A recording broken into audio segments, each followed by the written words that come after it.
بسم اللہ الرحمن الرحیم۔ السلام علیکم۔ آج 27 نومبر بروز سوموار ہم بات کریں گے دو اہم ایشوز کے حوالے سے۔ انتہائی افسوسناک واقعہ پیش آیا ہے، خاتون کو ہراساں کیا گیا ہے اور اس بنیاد پر ایک بڑے عہدیدار کو، ایک بورڈ چیئرمین کو ہٹا دیا گیا ہے۔ اس کی تفصیل میں آپ کے ساتھ شیئر کروں گا۔ ساتھ ہم بات کریں گے سابق آرمی چیف قمر باجوہ اور DGI فیض حمید کے خلاف اندراج مقدمہ کی درخواست میں اہم پیش رفت سامنے آئی ہے، اور یہ میرے خیال میں قمر باجوہ کے خلاف پہلی کارروائی ہے جو شروع کی گئی تھی اور جو اب اپنے منطقی انجام کی طرف جا رہی ہے، اس کے اوپر بھی ہم بات کریں گے۔ سب سے پہلے میں آپ کو بتاتا چلوں کہ تربت میں مبینہ پولیس مقابلے میں 4 افراد کے قتل میں جو پولیس اہلکار اور CTD کے اہلکار ملوث تھے، ان کے خلاف مقدمہ درج کر لیا گیا ہے۔ تربت کے سیشن جج نے پولیس کو مبینہ مقابلوں کے دوران 4 افراد کے قتل میں ملوث محکمہ انسداد دہشت گردی کے اہلکاروں کے خلاف FIR درج کرنے کا حکم دیا گیا ہے۔ CTD نے جمعرات کو تربت میں پسنی روڈ بس ٹرمینل کے قریب خفیہ اطلاعات کی بنیاد پر کی گئی کارروائی میں 4 دہشت گردوں کو ہلاک کرنے کا دعویٰ کیا تھا۔ قتل کیے جانے والوں میں سے ایک بالاج مولا بخش کے اہل خانہ نے CTD کے موقف سے اختلاف کیا اور دعویٰ کیا کہ بالاج مولا بخش 29 اکتوبر کو گرفتار کیے جانے کے بعد سے حراست میں تھے اور اسے جعلی مقابلے میں مارا گیا۔ مختلف سیاسی جماعتوں کے کارکنان کے ہمراہ لواحقین جمعرات سے فدا شہید چوک پر بالاج مولا بخش کی میت رکھ کر دھرنا دے رہے تھے۔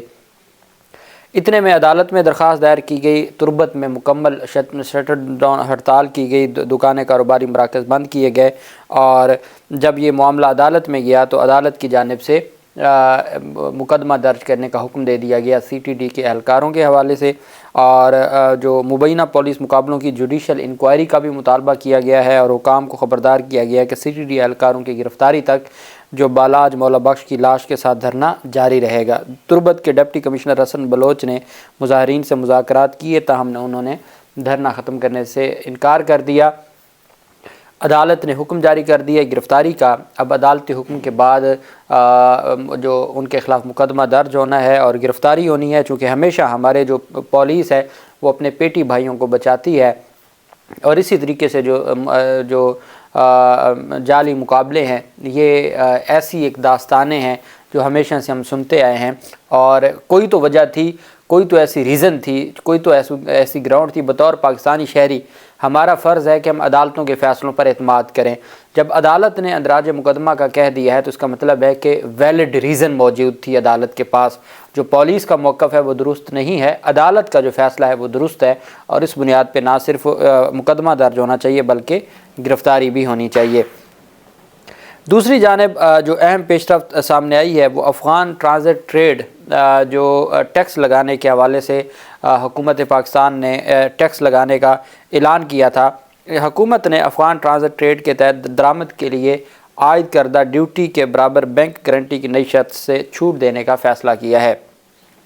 نگران وفاقی حکومت نے افغان ٹرانزٹ ٹریڈ کے تحت درآمد کی جانے والی اشیاء عائد کردہ جو ڈیوٹی ٹیکس کی مالیت کے برابر بینک گارنٹی اور قابل کیش فائنانشیل گارنٹی کی نئی شرط سے چھوٹ دینے کا فیصلہ کیا، جس کے لیے FBR نے کسٹمز رولز میں ترامیم کے لیے مسودہ تیار کر کے اسٹیک ہولڈرز کے لیے کی آراء کے لیے جاری کر دیا۔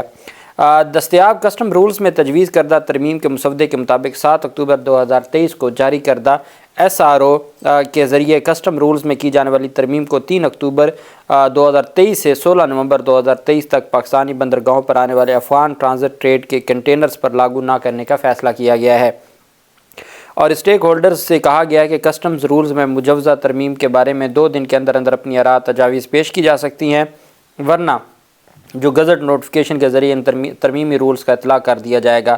اور اب اس میں جو ہمارا تاجر طبقہ ہے اور جو امپورٹ ایکسپورٹ کا کام کرتے ہیں، ان کی جانب سے خوش آئند کہا جا رہا ہے اس حکومتی اقدام کو، چونکہ یہ بہت سخت اقدام تھا۔ جو بینک گارنٹی مانگی جا رہی تھی اور اس کی وجہ سے کافی مسائل آ رہے تھے، اور جو ٹریڈ ہے، جو تجارت ہے، وہ کافی حد تک ڈسٹرب ہو چکی تھی۔ اس بنیاد پر اب یہ فیصلہ کیا گیا ہے، اور حکومت پاکستان کا یہ فیصلہ اس کو سراہا جا رہا ہے جو متعلقہ حلقے ہیں ان کی جانب سے۔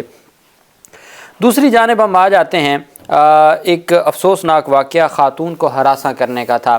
خاتون کو ہراساں کرنے کے الزام میں چیئرمین لاڑکانہ تعلیمی بورڈ کو عہدے سے ہٹا دیا گیا ہے۔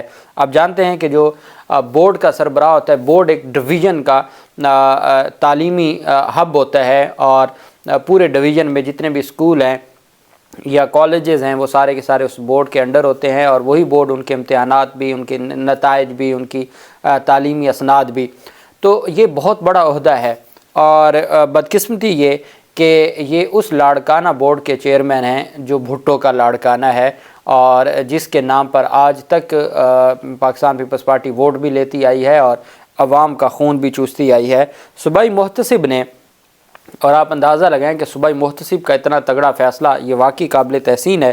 صوبائی محتسب نے خاتون کو ہراساں کرنے کے الزام میں چیئرمین لاڑکانہ بورڈ کو عہدے سے ہٹانے کا حکم دے دیا۔ صوبائی محتسب نے chairman intermediate and secondary board Larkana پر 3 لاکھ روپے کا جرمانہ بھی عائد کیا۔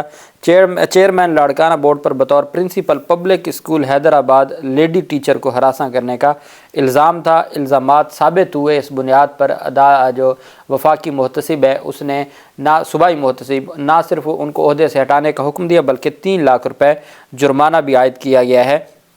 کہا یہ جا رہا ہے چونکہ وہاں اتنے بڑے عہدوں پر سوائے وہی لوگ ہی تعینات ہو سکتے ہیں جو زرداری طبقے سے تعلق رکھتے ہیں۔ اب تک اس معاملے کو دبایا جا رہا تھا، نگران حکومت کے آنے کے بعد اس معاملے پر یہ فیصلہ سامنے آیا ہے، اور جو دوسری جانب جو طبقہ ہے، جو ان کا مافیا ہے، وہ ان کو بچانے کے لیے سرگرم ہو گیا ہے، اور اب یہ اپیل وفاقی محتسب کے پاس جائے، اور وفاقی محتسب کے پاس جائے یا نگران کے پاس جائے گی تو نگران ان کا اپنا بیٹھا ہے، نگران اس کو ختم کر سکتا ہے۔ تو یہ مختلف طرح کی جو نگران سے مراد گورنر ان کا اپنا بیٹھا ہے، چونکہ اپیل محتسب کی اپیل گورنر کے پاس جاتی ہے، اور مختلف کیسز میں وہ اپیل وفاقی محتسب کے پاس بھی جاتی ہے، ہائی کورٹ میں بھی چیلنج ہو سکتی ہے، مختلف اس کے طریقہ کار ہیں۔ لیکن یہ ایک اچھا فیصلہ ہے کہ ایک صوبائی محتسب نے اتنی دلیرانہ طریقے سے ایک چیئرمین بورڈ کے خلاف جو زرداری گروپ سے تعلق رکھتا ہو اس کے خلاف فیصلہ سنایا ہے۔ دوسری جانب اہم پیش رفت سامنے آئی ہے اسلام آباد ہائی کورٹ کا جو سابق آرمی چیف قمر باجوہ اور فیض حمید کے خلاف جو اندراج مقدمہ کی درخواست تھی۔ اسلام آباد ہائی کورٹ نے ریٹائرمنٹ کے بعد قانونی رکاوٹ کی خلاف ورزی کرنے اور مختلف ایونٹس سے متعلق غلط بیان بازی کرنے کے حوالے سے سابق آرمی چیف قمر جاوید باجوہ اور فیض حمید کے خلاف مقدمہ درج کرنے کی درخواست 28 نومبر کے لیے سماعت کے لیے مقرر کی تھی۔ عامر فاروق کی عدالت میں شہری عاطف علی کی درخواست پر درخواست دائر کی گئی تھی۔ شہری کی جانب سے سابق آرمی چیف قمر باجوہ اور فیض حمید اور دیگر کے خلاف ایف آئی اے میں مقدمے کے اندراج کے لیے درخواست پر عدالت نے ایف آئی اے قمر باجوہ اور فیض حمید کو نوٹس جاری کر رکھے ہیں۔ اسلام آباد ہائی کورٹ نے اس کیس میں صحافی Javed Chaudhry, Shahid Maitla, Pakistan electronic media regulatory authority PEMRA اور پریس ایسوسی ایشن آف پاکستان کو بھی نوٹسز جاری کر دیے تھے۔ شہری نے درخواست میں موقف اپنایا کہ ایف آئی اے میں مقدمہ درج کرانے کے لیے درخواست کے بعد بار استدعا کی لیکن کوئی کارروائی نہ کی گئی، لہٰذا ایف آئی اے کو حکم دیا جائے کہ مقدمہ درج کر کے کارروائی کرے۔ درخواست گزار نے کہا کہ صحافی جاوید چودھری اور شاہد میتلا نے صرف ویورشپ کے لیے 2 مضمون لکھے جس کا معاشرے پر منفی اثر ہوا۔ عدالت میں دائر درخواست میں جاوید چودھری اور شاہد میتلا کے مضامین بھی حصہ بنائے گئے، اور درخواست گزار نے کہا کہ جب میں نے مضامین دیکھے تو حیران رہ گیا کہ کیسے مافیا معاشرے کو پراگندہ کر رہا ہے۔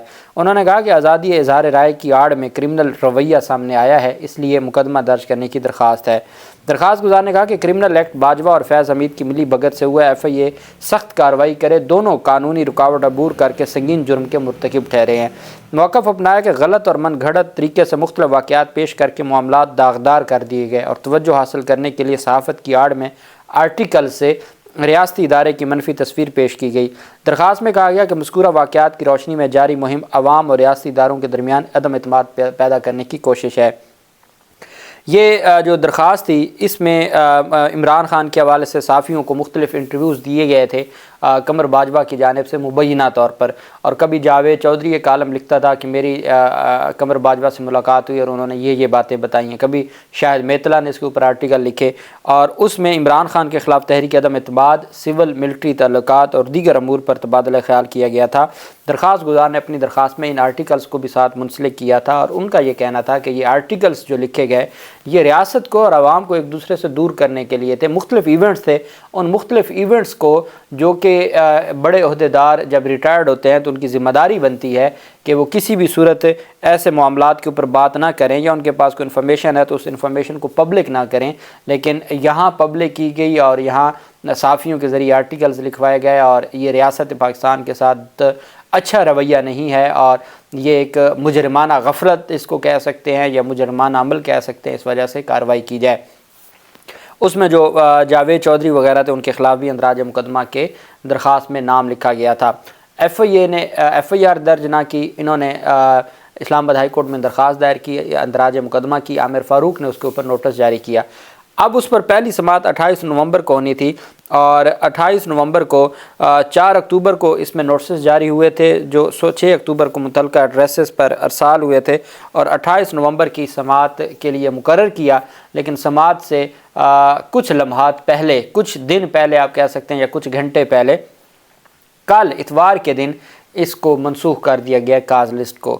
اب کاز لسٹ کیوں منسوخ کی گئی ہے؟ کہا یہ جا رہا ہے کہ یہ بہت اہم کیسز ہیں۔ سابق وزیر اعظم نواز شریف کی اپیلوں پر آج سے روزانہ کی بنیاد پر سماعت ہونی ہے، اور عدالت نے کہا تھا کہ نواز شریف کے لیے ہم اور عام کیسز نہیں سنیں گے، عام شہریوں کے کیسز کو نہیں سنا جائے گا۔ تو یہ بالکل وہی ہوا ہے، کیسز کو منسوخ کرنے کا جو سلسلہ ہے وہ جاری ہو گیا ہے، اور قمر باجوہ اور فیض حمید کے خلاف جو اندراج مقدمہ کی درخواست تھی 28 نومبر کے لیے سماعت کے لیے مقرر کر کے پھر اس کو منسوخ کر دیا گیا۔ الٹیمیٹ وہ ہفتے بعد، 10 دن بعد، 15 دن بعد وہ دوبارہ فکس ہو جانی ہے، کیونکہ یہ ارجنٹ میٹرز میں آتی ہے، رجسٹریشن آف کرمنل کیس کی اپلیکیشن، اور یہ معاملہ آگے بڑھے گا۔ اللہ پاک پاکستان کا حامی و ناصر ہو۔ بہت شکریہ۔ اللہ حافظ۔ پاکستان زندہ باد۔